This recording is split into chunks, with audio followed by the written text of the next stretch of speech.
Hi everyone, welcome to Chaitu Reddy kitchen. ఈరోజు వీడియోలో దొండకాయ కర్రీని చూపిస్తున్నాను. దొండకాయ కర్రీ క్విక్గా అయిపోతుంది, అలానే సింపుల్ అండ్ టేస్టీగా ఉంటుంది ఈ రెసిపీ. ముందుగా ఒక ప్యాన్లోకి ఆయిల్ వేసి ఆయిల్ హీట్ అయ్యాక ఆవాలు, జీలకర్ర, మినప్పప్పు వేసుకోవాలి. అలానే ఎండుమిర్చిని కూడా వేయాలి. ఇవి కొద్దిగా ఫ్రై అయ్యాక ముందుగానే కట్ చేసి పెట్టుకున్న దొండకాయ ముక్కలను అన్నీ వేసి బాగా కలుపుకోవాలి. ఎక్కువగా కలుపుకుండా ఉండాలి. మధ్య మధ్యలో ఒక్కోసారి కలిపి ఫ్రై అవ్వనివ్వాలి. ఇలా కొద్దిగా కలర్ చేంజ్ అయ్యేటప్పుడు ఆనియన్స్ని వేసుకోవాలి. ఆనియన్స్ ఇలా పైన వేసుకొని కొద్దిసేపు ఫ్రై అవ్వనివ్వాలి. ఫస్ట్లోని ఆనియన్స్ని వేస్తే త్వరగా మాడిపోతాయి. ఈ టైంలో వేయడం వల్ల దొండకాయలు అండ్ ఆనియన్స్ని ఒకే విధంగా ఫ్రై అవుతాయి.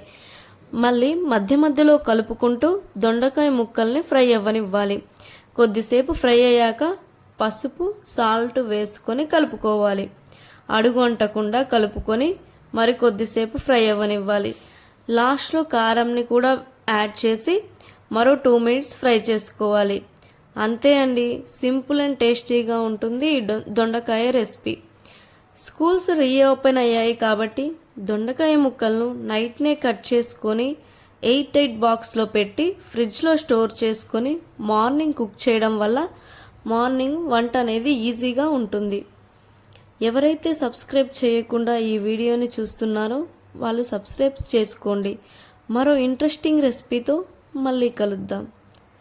Thank you for watching.